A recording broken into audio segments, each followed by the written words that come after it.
Hello and welcome to Embracing Extraordinary podcast. I'm Deirdre. And I'm Jody, and we're here to create a space for you to explore, expand, and embrace that extraordinary exists, is possible, and how extraordinary you truly are. To hug, hold, accept, and embrace it to create your most extraordinary life. Hello and welcome back to Embracing Extraordinary podcast. Have you ever felt stuck at a certain level of success? Like no matter how much you grow, you somehow hit a wall. Or maybe you've noticed that just when things are going really well, something happens to pull you back down again. What if we told you you might have an upper limit, a hidden subconscious cap on how much happiness, success, and love you allow yourself to experience? Today, we're diving deep into the upper limit problem, why we sabotage ourselves, why we plateau in our personal and professional lives, and most importantly, how we can break free from these invisible barriers. This conversation is at the heart of why we're exploring limits and creating our unlimited program, because we believe you are meant for more. And it's time to expand beyond what's been holding you back. In this episode, we'll explore what the upper limit problem actually is and how it shows up in daily life, personal experiences of self-sabotage, fear, or playing small, why we sometimes push success and happiness away without even realizing it, and the most common signs that you're hitting your own upper limit. So if you're ready to uncover what's been keeping you stuck and take your big leap into the next level of extraordinary living, let's dive in. So hello and welcome, Jody. Hello, Dee. How are you? Fantastic. Thank you. So Jody, I'm really curious, how would you put upper limits? And have you ever noticed it when something is going really well for you? I certainly have. And then when I put my then when I notice my own upper limits, I love this conversation. It's really been so enlightening, really, to understand myself a little bit more. And especially since I've been really diving into this topic and these sorts of concepts of limits and upper limits. To me, it's all about noticing where my glass ceilings are. And it's really easy to kind of go, yeah, that sounds really cool, but what does it really mean? And it's sometimes when you look at the example of what it really means that you go, oh, I think I might do that. And I know that's where I've really started to realize it is when I look at the reality of it more so than even the description and the jargon. What does it actually mean? That's where I notice it playing out in my life. Something that really comes up for me at the moment is sometimes when I'm feeling really excited or really happy and energized and inspired, and I literally can feel like the energy like pulsating through my body, like I'm feeling so good. That's when it's almost like I'm having a bit of an out of body experience sometimes that I'll notice, oh, don't get too ahead of yourself Mm, here. Like it's almost like I'm waiting for the penny to drop for something to take my happiness away. And I'm noticing that. And I've explored this a lot. I know the mm, roots of where that comes from. So, yeah, that's a way that it really plays out for me at the moment. And other things like long term things like being able to hold a really stable weight. Because I think the thing mm, about these upper limits is where can we allow these things into our life consistently? And that's the big difference, I think. How can we hold it? How can we make sure it's consistent? Because I think, I've experienced lots of goodness and love and happiness and joy and all of those things. But then the flip side to that is I've also experienced lots of pain and hurt and all of mm. that, like Yeah. everyone, because that's part of the human experience. And so, really looking at limits is, well, how can I hold the good stuff consistently? And weight is one thing that really comes up for me. Like, I've had a weight roller coaster since I was very young, like even I'm going to say even before I was a teenager, weight was an issue for me. And I've been really slim and I've actually been very, very overweight at times. And I know that part of that for me is very much related to feeling safe in my body with that and hitting the upper limits of how much can I hold and keep that as a really beautiful, consistent thing, Mm. especially when a high value of mine is health.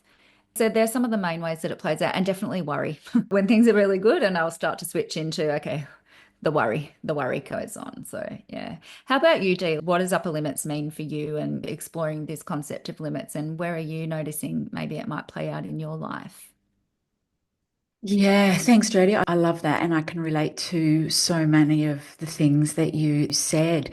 And I think for me, when I reflect on this question, there's a couple that come up, but one that comes up is going back to my days at L'Oreal.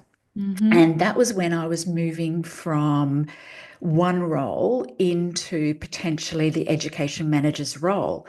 So I'm not even sure if you're aware of this, but I did that role for probably 18 months, maybe even 2 years before I was actually recognized with the title and the pay Oh, packet to go with that. And when I really reflect back on that time, again, it was all of my upper limit. Like it was my imposter syndrome. It was like, that little voice about, who am I to do this? Because I think I was quite young at that time and I was replacing somebody that was a lot more mature.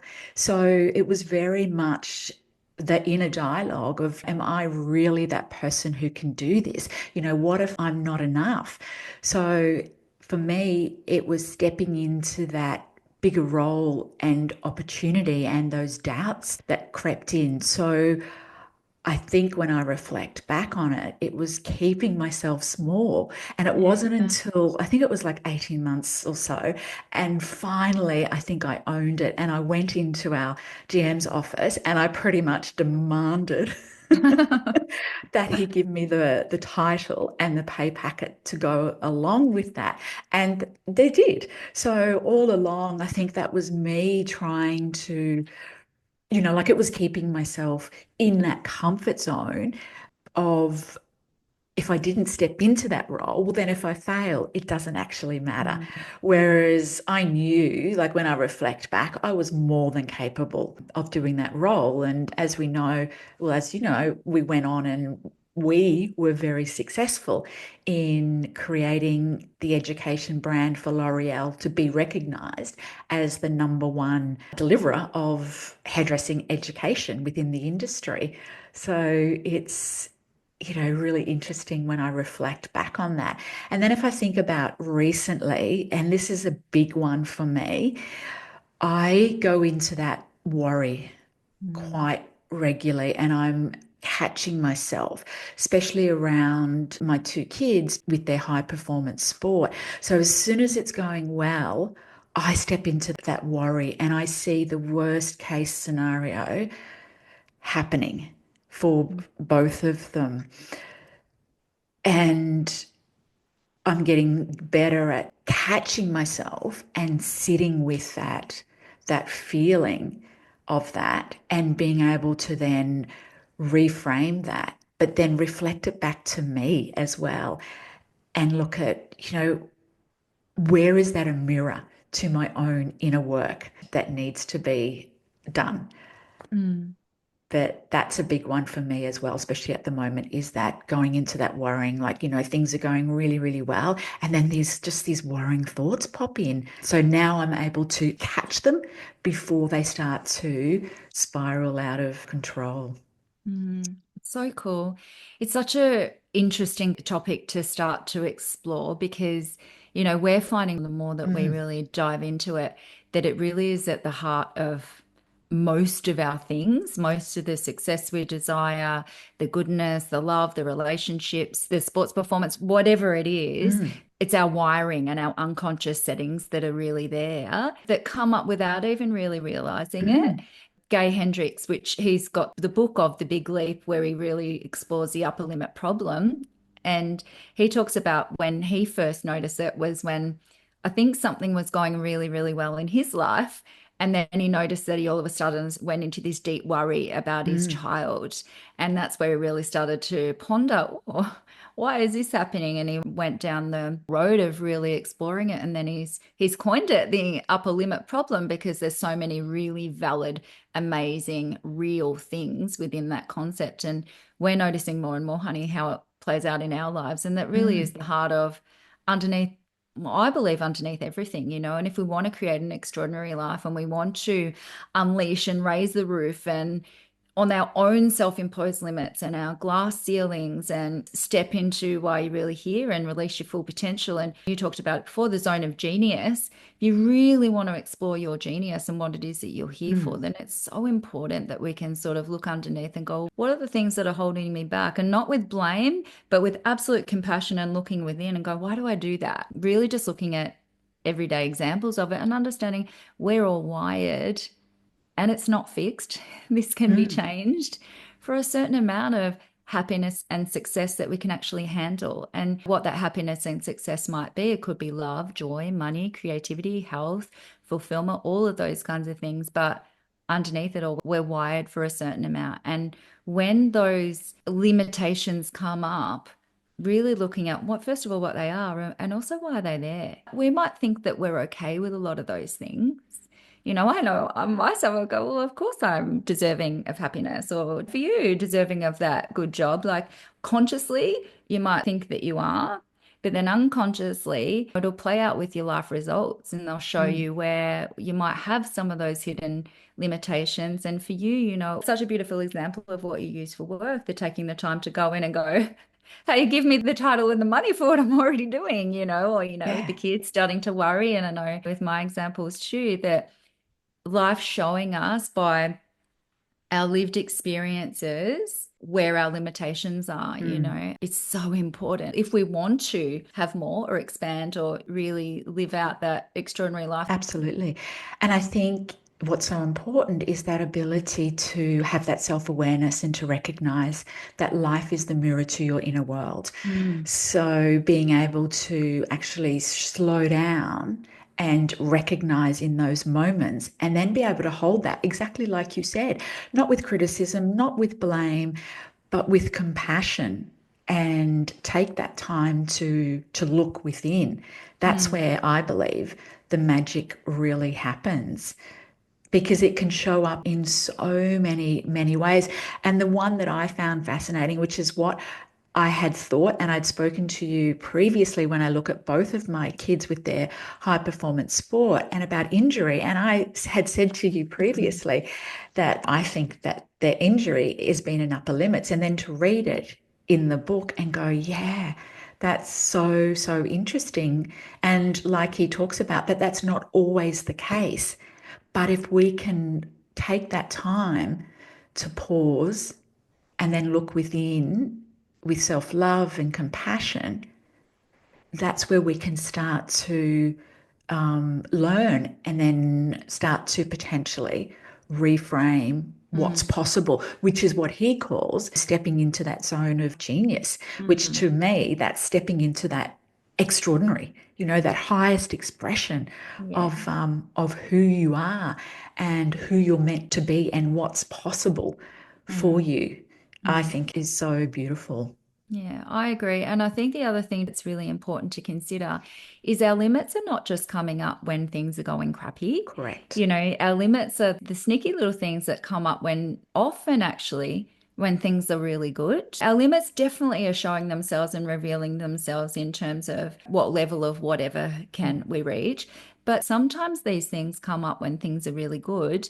And it might be the worry or the doubt or the life circumstance that will come up that will show you mm, what have you got the capacity to hold? And I love what you said too. It's not always the case, but it certainly helps to shine a light on it mm. and bring awareness to it and gives us the opportunity to explore, is this part of my wiring? Like, is this part of what my unconscious mind, what my nervous system has the capacity for? Does my identity feel okay with this? So it's certainly something that we're exploring lots. And yeah, it's amazing. And it's Yeah. that curiosity Mm, about it all. It's that ability to hold that with light. mm, And I loved in the book, he had done some training with some corporate organizations around it, and they were using it as the upper limit problem, which is your Mm. ALP, and really starting to play with that and have lightness around that. I love using the word of being an experimental and just playing with that really lightly. And, could that potentially be a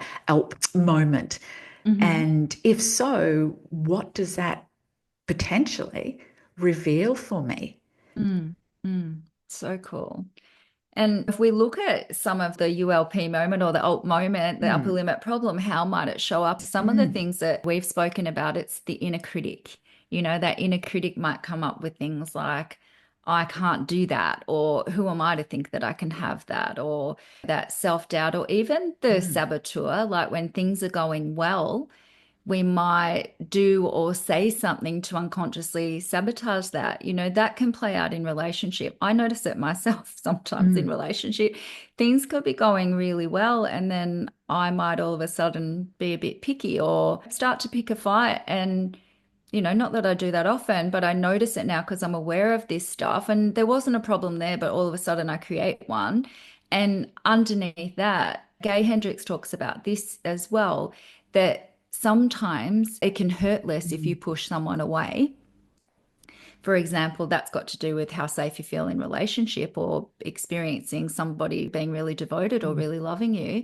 It can hurt less by pushing that person away rather than waiting for them to push you away or leave. And that can really link to an abandonment wound, and mm, that can come from all sorts of places. But that's another way, just in relationship, that it might play out. Or a life circumstance might happen, or you might be earning more money, and all of a sudden the big bill will come up, or the phone might break, or the mm. car might break down, or something might happen that all of a sudden is going to use up all of that money resource that you've all of a sudden got more of. And we might not even recognize Yeah, that as an upper limit. But when you're aware of it, you can start to look at, oh, is that something in me that actually is not actually okay with having that level of yeah, goodness? And yeah, it's such a cool way to, yeah. be able to explore that a little bit more. Absolutely. The other Yeah. thing that really stood out for me when I read the book, and I didn't think about it as being an upper limit problem, is when you downplay your achievements. If Mm, someone gives you a compliment and you actually deflect it mm, back and downplay it instead of really stepping into that and owning that. And I thought, wow, actually, I'd never thought of that as a upper limit problem. Yeah, so I'm getting much better at accepting those. And even sometimes just saying thank you yeah. is really interesting. But I think that's a really good insight. When are we given a compliment or we've achieved something and we downplay that? Mm, So I mm, thought that was a really interesting one mm. for me as well. Yeah, that one is true because part of our culture is almost to be Yeah, polite when somebody gives you a compliment to say one straight back. That's what I would do. And I would have never, ever recognized without knowing some of this stuff, just how important it is to be able to receive the correct. compliment. If you want to be able to receive life's goodness, it can start with the simplicity of being able to just receive that compliment fully and Yes. allow yourself to just accept it with what you just said. Thank you. Thank you. Thank you so Mm, much, and really absorb that in without the automatic part of it deflecting back onto the other yeah, person and telling them something wonderful about them as well. And that's a lovely thing to do, but you've got to allow yourself to receive first. absolutely. It's interesting, isn't it? It's so interesting once you start looking Yeah. into it. Even I know sometimes, like you've mentioned too, when I'm feeling too happy, Mm. then I start to have those worrying thoughts that something bad's going to happen or Mm. just go off into these really random, wild thoughts. Mm. Mm.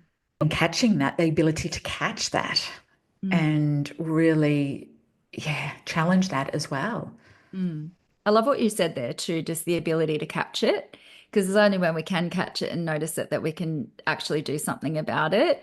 Other ways that it Correct. can play out too are things like telling yourself you're not good at something, so you might not even try, so then you can't fail. Yeah. Well, yeah, you might not fail, but you certainly don't allow the possibility for that thing to happen either. Or a way that I notice it is joy. I notice sometimes when I'm feeling really happy, I've got this awareness of, oh, better not let myself get too happy or too carried away, because it's almost Mm. like waiting for it to come crashing down. And being aware of it just gives me the opportunity to rewrite some of those programs. And also, even just with my breath and my awareness and what to do in the moment, to go, it's Yeah. okay. I don't know which part of the inner me I'm talking to all the time when I'm saying those things, but it doesn't matter if it's 2-year-old me or 42-year-old me. It's still the same. It's all happening right now with the limits coming up. So it gives me an opportunity to really start to cultivate that little bit of safety inside my body that, hey, it's okay. This part's Correct. okay. And I notice it in so many conversations how much we have these limits, but we don't even really realize that they're there. Absolutely. And I think another one for me that plays out quite often, well, not as much as it has because now I'm able to catch that, is the procrastination. So if I'm Mm, avoiding doing something, then I know that I can explore that or get curious about that with that love and that self-compassion and that mm, kindness versus that shiny thing syndrome, which is typically what happens. And what I've come to realize is that that is just a upper limit. So it's that ability to hold. And I think I said this to you the other day when I was working on something, and what I was able to do was, instead of that procrastination, but was tune into that energy of really experiencing and feeling that when it's done and enjoying that and kind of aligning my vibration with that. And I found that to be so much more easeful and so much more joyful mm, instead of getting stuck in that procrastination and then beating myself up mm. because I haven't done what I wanted to do. That's so empowering. And procrastination's an interesting one because that can also be very much the nervous system in a bit of Mm, a functional freeze, like correct. really putting off the thing for short term. You talked about it as the short term payoff, and that can be a really good thing. But underneath it all, it's a upper limit. It's a limitation that's written in your unconscious mind and your nervous system Mm, that's creating some sort of initial payoff. And the other way you can really look at upper limits too is sometimes we can start to feel a little bit unsteady in how many good things can we handle at once. correct. So, can we have the health? Can we have the love? Can we have the relationship? Can we have the thriving business? Can we have the happiness? Can we have the success? How much can we handle? Because there's a level of comfort and safety inside the body as well, and the nervous system for, has that been okay? Is that actually okay? And yeah, there's a lot to explore there. And that really leads us into all of these limits, all of them, whether it be procrastination or the worry or the Mm, saboteur, the inner critic, or the whatever it is, all of them serve a purpose. absolutely. They're not there because there's something wrong with us. And that's something really beautiful to acknowledge as well.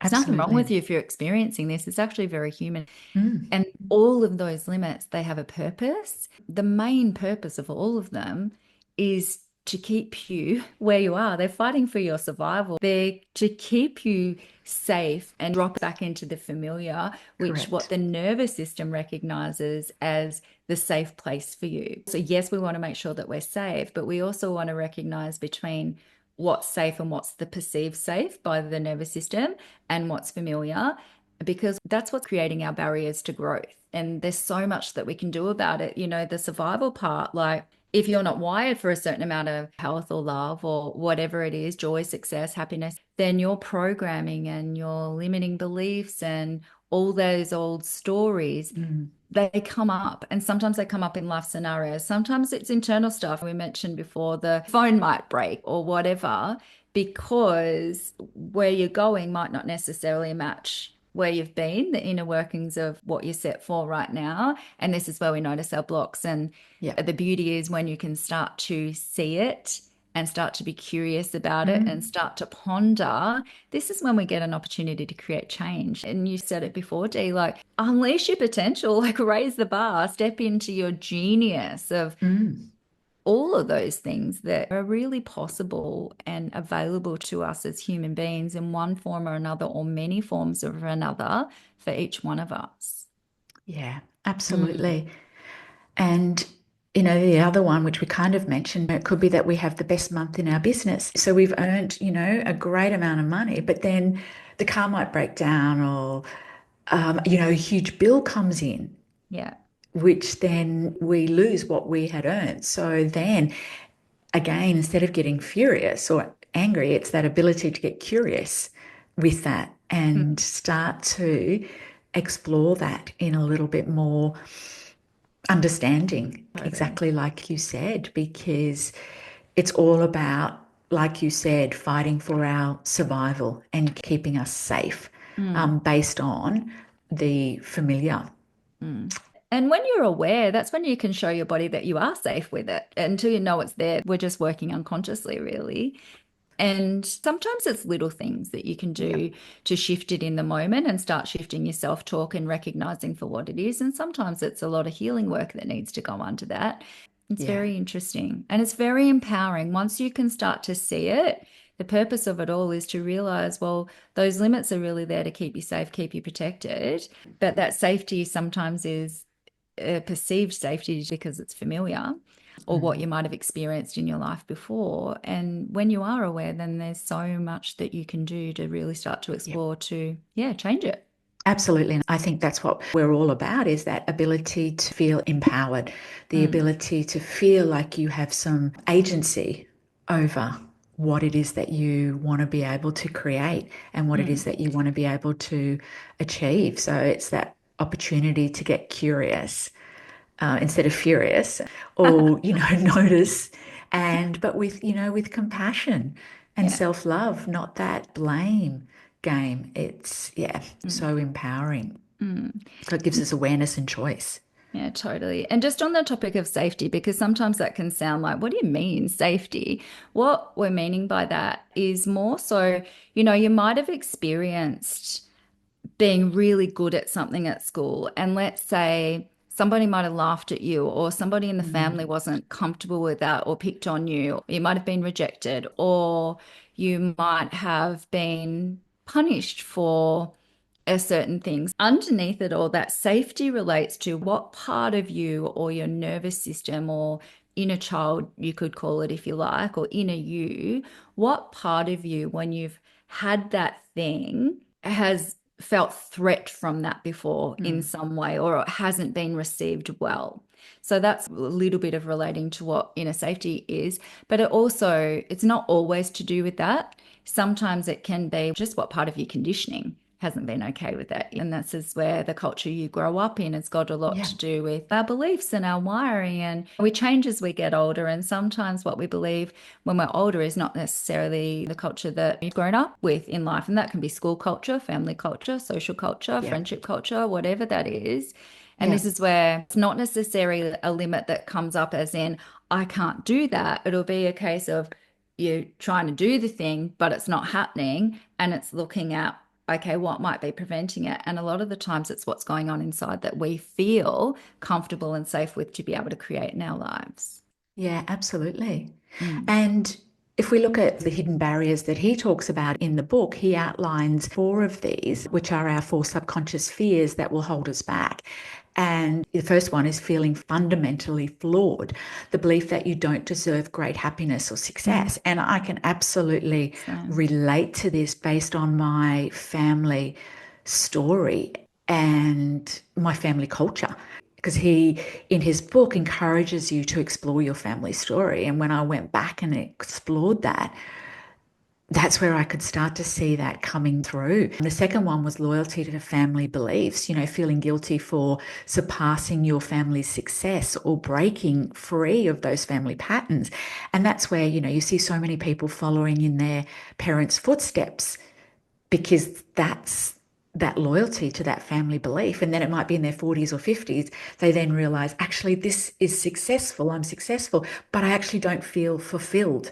Mm, And they then start to unravel all of that. The third one is believing success will bring rejection, that if you shine too brightly, that people will abandon you or resent you. And then the fear of outshining others. So downplaying your gifts to avoid making others feel uncomfortable. Mm, So mm, that's kind of a high level of what he talks about as those four hidden barriers, which mm. is at the root of our upper limit problem. I can resonate with a lot of that. And I think a lot of Mm, people probably might do as well. yeah. Yeah, there's so much we could explore with that. And this is one of the reasons for our unlimited program is we unpack this a lot, as well as Mm, lots of other things. And most importantly, how to recognize it and what to do with it so you can live that life that you have the potential for. But right now, when we start to recognize it, really looking at, well, what do we do then? What's important? How do we actually change it? And if you want to change it, you've got to have a look. You got to have a look and really look at how to tolerate and hold longer periods of success and those good feelings consistently. Or, in other words, the amount of goodness you desire. How can you hold it? How can you be mm, consistent with it? How can you change your patterning and your nervous system wiring and capacity to be able to hold that goodness? The first step is what you said, Dee. Be curious, notice it with compassion and not blame, because being aware of limits and upper correct. limits, it gives you the opportunity to really start to explore and some things that you could really start to ponder. And it's really looking at, well, if this is here, what's it attempting to do? Like, what's the inner critic attempting to do here? What's the self-sabotage or the procrastination attempting to do here? Because really underneath it, in some way, it's going to be to keep you comfortable, keep you safe, keep you known in the familiar. And the trick is to really start to understand it and start to befriend it, really, because once you start to understand and befriend it, Hmm. that's when you can really offer your nervous system what it needs to be able to start to raise the roof. Absolutely. Mm. And great questions that we can start to ponder are, will you let it be possible for you? Mm. Because that's kind of that decision. It becomes that decision point. Do you choose to be curious and get curious and step into understanding what it's there for and what it's there to show you and teach you, which will then allow you to step into, as he calls it, your zone of genius. But to me, it's our Mm. zone of extraordinary, which Mm. is this highest version of you or your blueprint, whatever it is that you want to. Or, yes, you still have a choice if you don't want to choose that, to stay in that way. But then what happens from there? And, usually we find that analogy of things present themselves as little pebbles. And then we don't Mm. listen, and then they present themselves as rocks, and then we still may not listen. And then whoopo, a big boulder comes Oh, yes. and completely knocks us. Totally. So, yeah. Because So, soul's coming through. correct. Soul's trying to talk to you.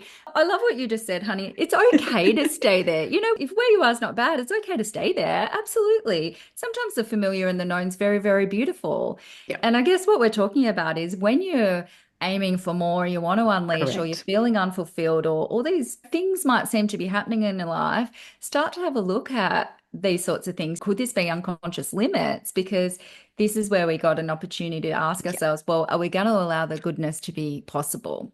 And then the next part to that is start to explore what if you yeah. felt that really empowering with doing the jigsaw puzzle that you spoke about last week with your Mm. what if question totally transformed the way you approached your puzzle. Mm, Absolutely, because it gives us a bit of lightness. And again, it's accessing the unconscious part of the brain because it's accessing that state of possibility and what's possible instead of getting stuck in problem. So it's mm, really starting to shift us into mm, solution and starting to rewire the brain for what's possible, which is in coaching. It's a beautiful question that we use all the time, and I call them the magic questions because it mm, opens up this space for possibility and it's light and we can play with that. So I think it's a really beautiful way to really start to open up possibility and play with what's possible. I love that. And it shifts the energy immediately. I Mm, notice even when I do it myself, things like, what if it's possible for me to be really happy? What if it's possible that money is really safe? What if absolutely. it's possible that I can have this highly Yeah. successful business that helps humanity, Earth, and also me and my family? What if I can have the great relationship and the epic health and happiness and joy, all of those things? And instantly when you ask that Yeah, question of what if, it changes the energy. I can feel my heart open to that. The correct. what if? What if might not always give you the answer necessarily right then and there, but it's just that beautiful little heart opening question that can start to create that possibility. And it's really beautiful. Thank you. Yeah. Well, it Mm, helps you move into, instead of closed off, it moves into curiosity and mm, starting to play with possibility and, yeah, curiosity versus mm. being stuck. Yeah, so many times we can just get stuck. Mm. Totally. And it doesn't matter how much you know, we're all human. We all experience these things, and it's a lifelong journey because you'll hit one Absolutely. level and then there'll be something new, and you'll hit another level and then there'll be something new. And the most beautiful about any of this stuff and what we talk about in these embracing extraordinary conversations and what we're creating in our Embrace Your Extraordinary business, particularly with our unlimited program, is the beauty of having awareness. Mm, And when you have awareness of any of those things, that's where you meet your power, or you start to unlock your power, because awareness is what precedes the transformation. If you're not aware, you're unconscious to it. yeah, Once we're aware, absolutely. we become conscious to it. And that's when we can redirect the energy, redirect the flow to start to cultivate and create the work that's required to open up possibility to Yeah, whatever it is that your heart's desires.